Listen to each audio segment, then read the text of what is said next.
Eu quero te fazer uma pergunta. Você que é cristão, você que coloca a sua fé exclusivamente em Jesus Cristo, você que nasceu de novo, diante desse quadro que nós temos visto atualmente aqui no Brasil e agora recentemente nos Estados Unidos com o assassinato brutal de Charlie Kirk, com esse cenário que nós estamos vendo nesse momento, me responda sinceramente.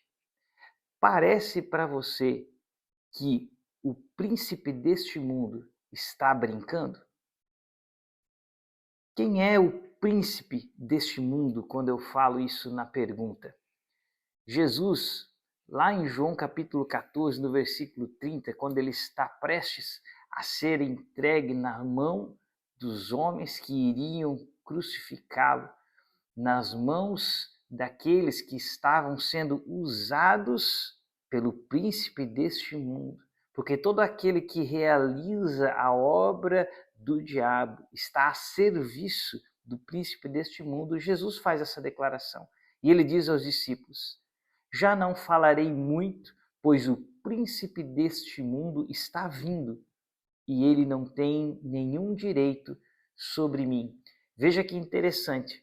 Jesus, além de dizer que o diabo é o príncipe deste mundo, ele, ao dizer que eles estavam vindo, que estavam tramando para prendê-lo, e por isso ele já não estaria mais com eles, Jesus está falando daqueles que estavam vindo prendê-lo, e esses eram servos de Satanás, servos do diabo.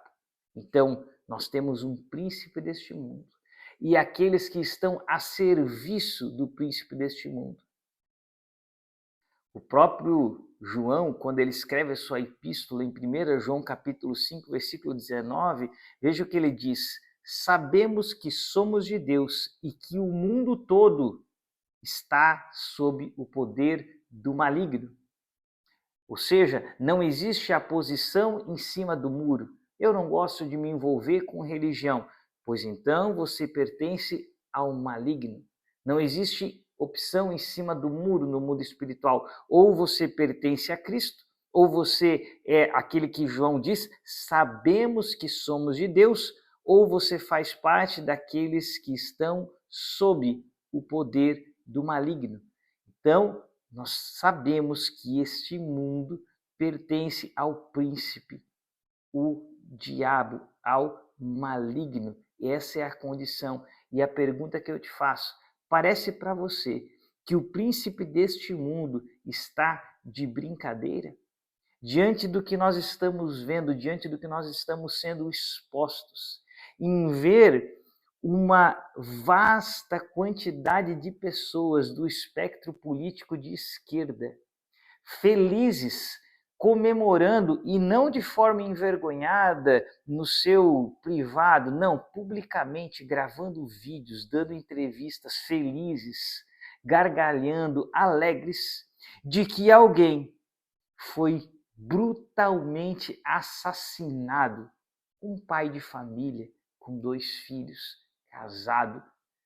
E a grande desculpa de todos estes é de que este homem teve o que mereceu, porque ele realizava discursos de ódio.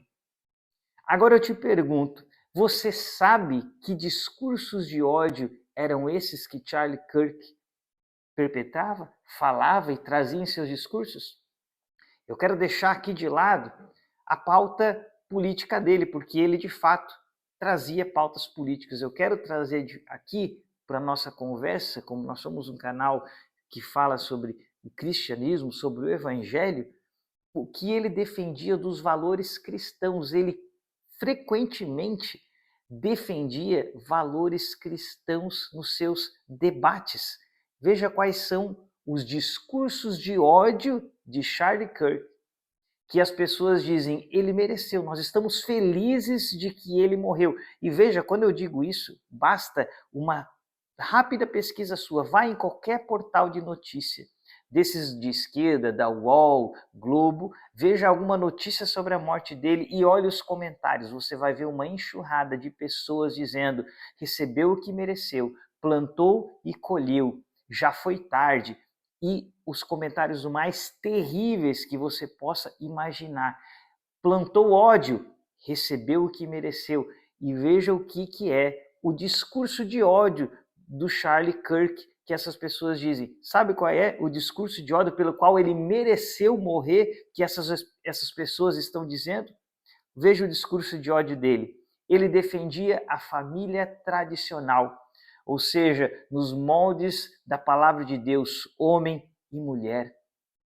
Era isso que ele defendia. Defendia a vida.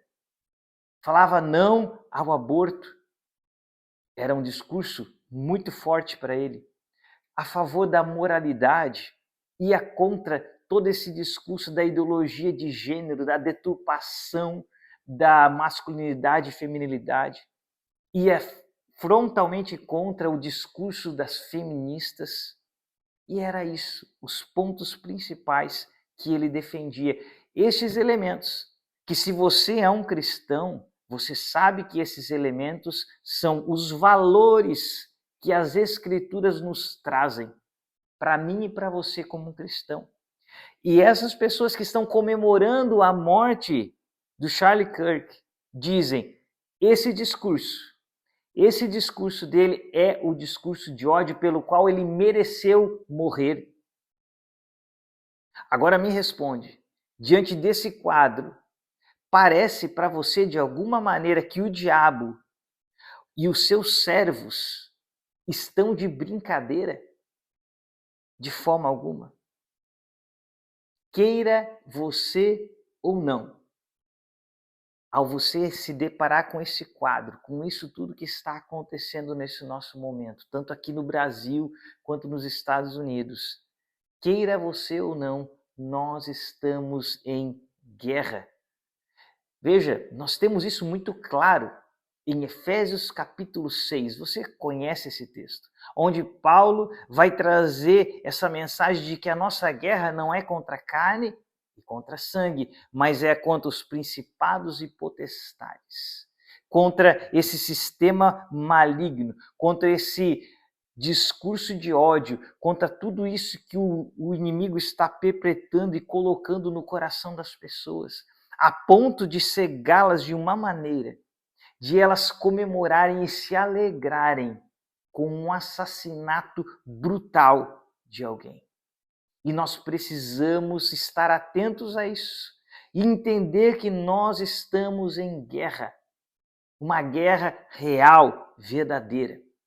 Mas eu não quero te levar para Efésios 6, porque nós conhecemos bem esse texto. E lá, Paulo vai inclusive dizer que nós devemos nos revestir da armadura, porque isso é uma guerra. Mas eu quero te levar para um texto em 2 Timóteo, capítulo 2, e te mostrar alguns versículos. Essa carta Paulo escreve quando ele está nos seus últimos dias de vida. E, querido, vale a pena parar para ouvir alguém que está prestes a morrer, alguém que sabe que logo vai morrer, principalmente quando esse alguém é Paulo. Observe as palavras de Paulo em 2 Timóteo, capítulo 2, versículo 3 e 4. Olha o que ele diz para o Timóteo. Suporte comigo, Timóteo, os meus sofrimentos como bom soldado de Cristo. Paulo estava preso num lugar já muito difícil de sofrimento. E ele diz, suporte comigo os meus sofrimentos como um bom soldado de Cristo Jesus. Olha essa figura, soldado. E ele vai dizer no versículo 4, nenhum soldado se deixa envolver pelos negócios da vida civil, já que deseja agradar aquele que o alistou. Querido, por isso que eu comecei esse vídeo perguntando, se você é cristão, se você nasceu de novo, o que você deseja, o que você precisa viver é agradar o teu Deus. Aquele que te alistou, aquele que te escolheu, aquele que te chamou, como a gente aprende, que nós fomos tirados das trevas e chamados para a luz. Ele nos escolheu, Ele foi misericordioso e nos chamou. Nós estamos agora a seu serviço. E Paulo vai dizer aqui, olha, nenhum soldado se deixa se envolver pelos negócios da vida civil, porque nós devemos desejar agradar aquele que nos alistou. Esse é o nosso chamado. E você pode me perguntar, então, como que eu posso agradar aquele que me alistou, o meu Senhor que me chamou? Então, é só continuar lendo. Capítulo 2, versículo 15, olha o que Paulo nos ensina. Procure apresentar-se a Deus aprovado, como um obreiro que não tem do que se envergonhar e que maneja corretamente a palavra da verdade. Esse é o primeiro chamado para mim e para você quando estamos em meio a uma guerra. Nós temos que nos apresentar a Deus como obreiros aprovados. É tempo, querido, de deixarmos de achar engraçado o fato de não termos um conhecimento profundo das Escrituras. Nós somos cristãos e todo cristão é chamado para manejar corretamente a palavra de Deus. Em nosso meio não deve ser a exceção aqueles que amam e conhecem profundamente a Bíblia, deve ser a regra. Nós somos chamados para conhecermos a palavra de Deus de forma profunda. É tempo de nós pararmos de dizer que não temos tempo porque estamos muito envolvidos, como ele disse, com as coisas da nossa vida civil. É tempo de entendermos que estamos numa guerra espiritual e precisamos estar preparados, sermos conhecedores da palavra. Veja o que o versículo 16 diz: evite as conversas inúteis e profanas, pois os que se dão a isso prosseguem cada vez mais para a impiedade. Fuja, querido, afaste o seu coração das inutilidades deste mundo. Elas só querem nos arrastar à impiedade. Fuja, tire sua mente das inutilidades da mídia, de tudo aquilo que o mundo tenta te oferecer, para fazer com que você diga, não tenho tempo de estudar a palavra, mas gastamos horas e horas com filmes, com séries, com as coisas mais diversas que esse mundo nos oferece, e elas só levam o nosso coração cada vez mais à impiedade. Enquanto isso, o inimigo avança, o inimigo traz as suas deturpações, as suas heresias, o seu ódio, os seus falsos ensinos. Veja no versículo 17 o que ele diz: o ensino deles alastra-se como um câncer. Ou seja, e ali Paulo estava falando daqueles que estavam destilando as heresias. E se nós, como igreja, não amadurecemos, não crescermos, não manejarmos corretamente a palavra de Deus, o que vai acontecer? O inimigo e seus servos vão fazer a festa como eles têm feito. Eles têm se infiltrado nas universidades, que foi justamente de uma forma tão simbólica onde Charlie Kirk foi brutalmente assassinado. Justamente aonde o inimigo tem disseminado todos esses enganos, todas essas mentiras, todos esses valores completamente contrários às escrituras sagradas, aos valores cristãos. Nós temos que despertar, querido, nós temos que entender que nós estamos em guerra. Nós precisamos amadurecer, precisamos crescer, porque uma criança não se alista para a guerra. Nós não podemos ser mais imaturos espiritualmente. Como que podemos sair da guerra se espiritualmente continuarmos imaturos, incapazes de discernir entre um falso profeta e a palavra de Deus? Caímos facilmente, como Paulo vai exortar os Gálatas, dizendo: eu acabei de pregar o evangelho para vocês e vocês estão tão facilmente aceitando outras doutrinas, um outro Cristo, um outro Espírito, um outro evangelho. Precisamos ter maturidade, querido, precisamos despertar, porque o príncipe deste mundo não está brincando, nós estamos em guerra. Ele tem aliciado os seus soldados, pessoas que odeiam os valores cristãos, pessoas capazes de se regozijar, de se alegrar e de comemorar em frente a uma câmera a morte de um homem, de um pai de família, e dizer como desculpa: de que ele pregava e incitava o ódio, sem ser incapaz de mostrar um único vídeo dele agredindo alguém. Tudo que ele fazia era discutir, era apresentar suas razões, mas incapazes de vencê-lo no discurso, o matam de forma covarde e brutal. Querido, se isso não te revolta, se isso não enche o seu coração, é porque você não entendeu a guerra que nós estamos vivendo. Mas é importante em tudo isso, eu e você entendemos que postura de soldados que nós somos chamados. Se você está entendendo isso, que nós estamos de fato em guerra, prossiga a leitura do texto comigo e entenda que tipo de soldado que nós somos chamados para ser, que tipo de guerra nós estamos sendo chamados para lutar. Não é a guerra do ódio, não é a permissão de que o mesmo ódio que eles têm no coração entre no nosso coração, não, de modo algum. Nós somos soldados de Cristo e nós somos chamados para guerrear de outra maneira. Veja o que Paulo vai dizer na continuação do nosso texto, 2 Timóteo capítulo 2, versículo 24. Ele vai dizer assim: ao servo do Senhor não convém brigar, mas sim ser amável para com todos, apto para ensinar. Veja a necessidade de termos maturidade. Se não sabemos nem para nós mesmos, como que vamos ser aptos a ensinar alguém?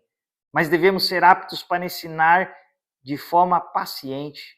Devemos corrigir com mansidão os que lhe opõem, na esperança de que Deus lhe conceda o arrependimento, levando-os ao conhecimento da verdade, para que assim voltem à sobriedade e escapem da armadilha do diabo, que os aprisionou para fazerem a sua vontade.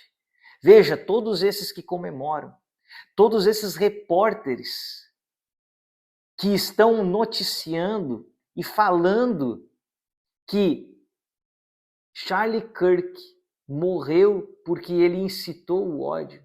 Todas essas pessoas falando essas coisas, fazendo essas acusações absurdas, eles estão hoje aprisionados para fazerem a vontade do diabo. Eles são boca do diabo, voz do inimigo. Mas eu e você não somos chamados a confrontá-los em ódio, mas corrigi-los. Falarmos o evangelho verdadeiro, conhecemos o verdadeiro evangelho, falarmos a palavra verdadeira e genuína aos jovens, a essas pessoas que estão sendo, os adolescentes, os jovens nas faculdades, estão sendo completamente minados com toda essa doutrina diabólica que os servos de Satanás têm infiltrado nas faculdades. Eu e você somos chamados de que com mansidão, com aptidão, sabendo manejar bem a palavra, em sermos agentes aonde você estiver, no seu comércio, no seu trabalho, onde você vive, com os seus fornecedores, com os seus clientes, por onde você for, na sua igreja, na sua escola, falarmos a verdade, anunciarmos o Cristo corajosamente, de forma sábia, de forma inteligente, como Pedro vai dizer que nós devemos estar prontos para responder a qualquer um a razão da nossa fé. Nós devemos estar prontos a defender a causa do Evangelho como soldados, como pessoas com maturidade. Querido, essa é a mensagem que eu queria deixar para você. Saiba e entenda, não é mais tempo de estarmos dormindo ou cochilando, brincando de cristianismo. Os seus filhos são aquilo que eles mais visam em destruir o coração deles desde pequeninhos, tentando engendrar as doutrinas deles de ideologia já desde pequenos. Eles estão de olho nos seus filhos com suas mentiras. E será que é tempo de eu e você estarmos tão envolvidos com as coisas civis e a gente dizer, eu não tenho tempo. Quem sabe mês que vem, quem sabe ano que vem eu me dedique e eu comece a ler a Bíblia e buscar. Não há tempo, querido, estamos em guerra. Se você cochilar amanhã, alguém que você conhece, alguém que você ama, pode ser vítima dessa ideologia diabólica, desses valores completamente pervertidos dessas pessoas, que vai deixando o coração deles tão perverso, a ponto de se alegrarem com a morte de um pai de família. Querido, desperte, que nós despertemos, que isso sirva para que nós cristãos possamos despertar e acordar desse sono e aprendemos a manejar a palavra de Deus e anunciarmos ela e proclamarmos e irmos, como a palavra diz, contra as portas do inferno e sermos sal neste mundo apodrecido, luz em meio a este mundo de trevas. Esse é o nosso chamado. Jamais foi um chamado para dormirmos, para ficarmos descansando. Jamais. O Evangelho é um chamado a soldados, a pessoas que estão na batalha. Que fique essa palavra, querido, que você pense nisso, que você pense nessas palavras que o Senhor nos diz. Paulo vai dizer aqui no capítulo 2, no versículo 7, em meio a tudo isso que ele diz, ele fala para Timóteo: reflita no que estou dizendo, Timóteo. Não passe esse vídeo e vá fazer outras coisas. Dobre seu joelho e vai orar sobre isso, querido. Reflita sobre isso. Se você entende que isso aqui é um chamado, é a palavra de Deus que eu estou trazendo aqui para você, pare e reflita, repense o seu cristianismo. Repense a forma que você está enfrentando e olhando para o seu cristianismo, se você está levando ele a sério mesmo. Ele diz: reflita no que estou dizendo, pois o Senhor lhe dará entendimento em tudo. Que nós possamos, querido, parar, orar e pedir: Senhor, nos dê entendimento, para que nós possamos viver o Evangelho de Cristo de forma genuína e anunciarmos a Tua palavra. Querido, que o Senhor te guarde, que a palavra dele inunde seu coração, que o amor dele esteja sobre cada um de nós. Essa é a minha oração e eu te peço, continue buscando ao Senhor em todo o tempo. Querido, um abraço, não deixa de curtir esse vídeo, não deixa de compartilhar ele com outras pessoas. Vamos espalhar o Evangelho e vamos viver a Bíblia. Abraço e até o próximo vídeo.